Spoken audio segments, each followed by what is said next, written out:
श्री स्वामी समर्थ मैत्रिणी. चला, आज आहे दुसरा दिवस. घटस्थापना सगळीकडे झालेली असेल आणि आपण देवीची पण पूजा करत आहोत. चला तर पुढे व्हिडिओ बघा आणि स्वामी गुरु या चॅनलला सबस्क्राईब करा, लाईक करा आणि शेअर करायला विसरू नका. बघा, आपली देवपूजा झालेली आहे. किती प्रसन्नता वाटत आहे. देवांना 9 दिवस आंघोळ घालायची नसते. आज नवरात्रीचा दुसरा दिवस आहे. दिनांक 23 सप्टेंबर, वार मंगळवार. शुभ रंग लाल. देवीचे द्वितीय रूप ब्रह्मचारिणी माता. नाव चामुंडा. दुसरी माळ पांढरी फुले, अनंत, मोगरा, चमेली, तगर फुलांची आणि गोकर्णाची सफेद किंवा निळे फुलांची माळ देवीला अर्पण करायची. नैवेद्य साखर, फुटाणे, खीर. मंत्र ओम देवी ब्रह्मचारिणे नमः हा 108 वेळा म्हणावा किंवा या देवी सर्व भूतेशी महाब्रह्मचारिणी रूपेणे संस्थिता. नमस्तस्यै नमस्तस्यै नमस्तस्यै नमो नमः हा मंत्र 108 वेळा म्हणा. बघा, आता आपली इथे आरती चालू झालेली आहे. घटस्थापना केल्यावर देवपूजा का करू नये? देवदोष निर्माण होतो का? नवरात्रीचे व्रत निष्फळ ठरते का? या चुकीमुळे मैत्रिणींनो, आज आपण एक अत्यंत महत्त्वाचा आणि रहस्यमय विषयावर चर्चा करणार आहोत. विषय आहे, घटस्थापनेच्या काळात घट बसवल्यावर देवपूजा का करायची नसते? दरवर्षी आपण मोठमोठ्या भक्तिभावाने नवरात्री साजरी करतो. घराघरात देवीची स्थापना केली जाते. पण कधी लक्ष दिलं का की नवरात्रीच्या दिवसात घट बसवल्यानंतर इतर देवांची पूजा करणे थांबवले जाते? का बरं असं होतं? यामागे काही धार्मिक कारण आहे का? किंवा हा फक्त अंधश्रद्धेचा एक भाग आहे का? की यात लपलेले आहे एक गूढ आध्यात्मिक रहस्य?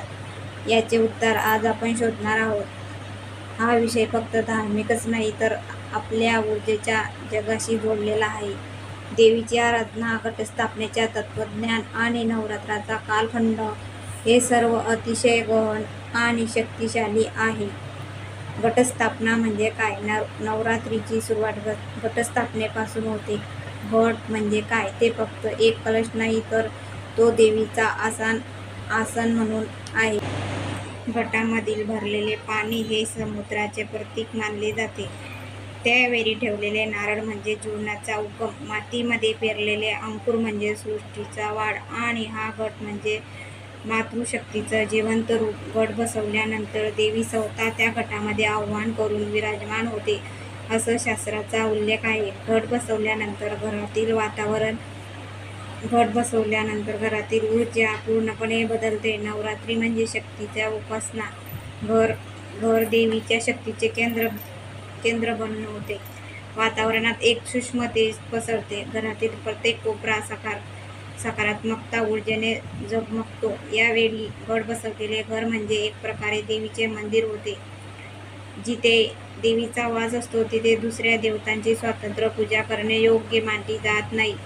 घट बसवल्यानंतर देवपूजा का करू नये हा सर्वात महत्त्वाचा भाग आहे. यामागे अनेक कारणं सांगितली आहेत. देवींची ऊर्जा घटामध्ये स्थिर असते. त्या काळात देवांचे पूजन हा एकमेव केंद्रबिंदू असतो. इतर देवांची पूजा केल्यास ऊर्जा विखुरते. घट म्हणजे अखंड दीप. जसा अखंड दिवा चालू असतो तसा घटामध्ये देवीचा अखंड वास असतो. इतर पूजा केल्यास अखंड तेल बाधा येते. देवीला पहिला मान. नवरात्रीला देवी हीच आद्यशक्ती मानली जाते. त्यामुळे इतर देवांच्या पूजनानंतर सूक्ष्म लहरींचा परिणाम घरात देवीचे स्पंदने स्थिरवतात. इतर पूजनामुळे लहरीमध्ये अस्थिरता निर्माण होऊ शकते. देवी भागवत पुराणात घटस्थापनेचे वर्णन. मार्कंडेय पुराणातील कथा. दुर्गा सप्तशतीतील नवरात्रीचे उगम ऋषीने सांगितलेले नियम. घट बसवल्यावर केवळ देवीची उपासना करावी. कथामध्ये असं सांगितलं की जे लोक घट बसवल्यानंतर इतर देवता पूजतात त्यांना पूर्ण फल मिळत नाही. घटस्थापनेदरम्यान काय करावे? दररोज देवांची पूजा, आरती, जप, 9 दिवस उपवास किंवा सात्विक आहार, देवीच्या वेगवेगळ्या रूपांची उपासना. घरातील इतर देवतांना फक्त मनाने नामस्मरण, पण औपचारिक पूजा नाही. जर कोणी चुकून पूजा केली तर परिणाम पूजा निष्फळ होण्याची शक्यता, घरात अडथळे, मतभेद, तणाव वाढतो. काही ठिकाणी तर असं मानतात की देवी नाराज होऊन इच्छित फल देत नाही. नवरात्राचा काळ हा केवळ उत्सव नाही, हा काळ आहे ऊर्जा जागृतीचा. देवी ही शक्ती स्वरूप आहे. गट म्हणजे ऊर्जा केंद्र आहे. घरात एक आभा मंडळ तयार होते. त्या मंडळामध्ये इतर देवतांची पूजा मिसळल्यास ऊर्जाचे संतुलन बिघडते. परंपरा काही काळाचे बनवल्या आहेत. घटस्थापनेनंतर इतर देवांची पूजा का करू नये हे आता आपल्याला स्पष्ट झालेले आहे. असे कारण घट म्हणजे देवीचे आसन. नवरात्रीत देवीचे वर्चस्व मान्य करून केवळ तिचीच उपासना करायची असते. असं केल्याने देवी प्रसन्न होऊन घरात सुख, शांती, समृद्धी आणि आरोग्य प्रदान करते. म्हणूनच आपण सर्वांनी ही परंपरा काटेकोर पाळावी आणि इतरांनाही सांगावी. घटस्थापनेनंतर देवीची ऊर्जा एकाग्र राहावी म्हणून इतर देवपूजा निश्चित. आध्यात्मिक कारण घट म्हणजे देवीचे ऊर्जा आसन. घट बसल्यावर घरात देवीची सूक्ष्म स्पंदे स्थिरता. जर आपण त्याच्या वेळी इतर देवात पूजल्या तर तो ऊर्जा केंद्र उघडतो. जसं एखाद्या आरशावर प्रकाश टाकला तो एका ठिकाणी एकाग्र झाला की तेजस्वी किरण होतो, पण वेगवेगळ्या दिशांना वळवल्यावर त्याची तीव्रता कमी होते. तसंच देवीची ऊर्जा देखील जुन्या काळापासून आधारित आहे. देवी भागवत पुराणात म्हटलं, नवरात्र काले देवी स्थिरा भावते कलशे अन्य देवपूजने तस्य प्रसादो न लाभते. नवरात्राच्या काळात देवी घटामध्ये स्थिरता होते. इतर देवीची पूजा केल्यास तिचा पूर्ण प्रसाद मिळत नाही. नवरात्रीत देवीला पहिले मान कारण तिची आद्यशक्ती आहे. आध्यात्मिक कारण नवरात्र या शक्तीचा उत्सव आहे. या काळात सृष्टीचा संचार करणारी आद्यशक्ती म्हणजे महालक्ष्मी, महासरस्वती आणि महाकाली यांची उपासना केली जाते. त्यामुळे इतर देवतांचा मान या 9 दिवसांमध्ये स्वतः देवीच घेत असते. जुन्या काळानुसार मार्कंडेय पुराणातील दुर्गा सप्तशतीमध्ये देवींनी म्हटलेले आहे, या देवी सर्वभूतेषु शक्तिरूपेण संस्थिता नमस्तस्यै नमस्तस्यै नमस्तस्यै नमो नमः. जी देवी सर्व प्राण्यांमध्ये शक्तिरूपे रूपाने आहे तिला शतशः नमस्कार. म्हणजे नवरात्र काळात सर्व देवतांना स्वतः ही शक्तीची आराधना करतात. म्हणून भक्तीने फक्त देवीची पूजावी.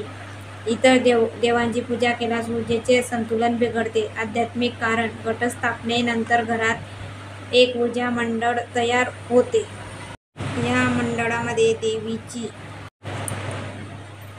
देवी अभाव 9 दिवस स्थिर राहते. जर आपण इतर देवांना पूजले, त्याचे मंत्र केले तर या मंडळात वेगळ्या प्रकारच्या लहरी येतात आणि संतुलन बिघडते. त्यामुळे परिणाम अपेक्षेप्रमाणे मिळत नाही.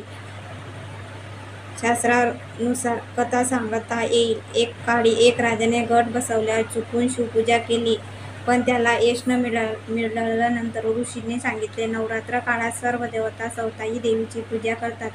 तेव्हा इतरांची पूजा केली तर देवता कृपा करत नाहीत. अशा गोष्टी करू नये. घटस्थापनेनंतर इतर देवता पूजने टाळावे. घटाच्या जवळ मांस, मद्य किंवा कांदा लसूण शिजवू नका.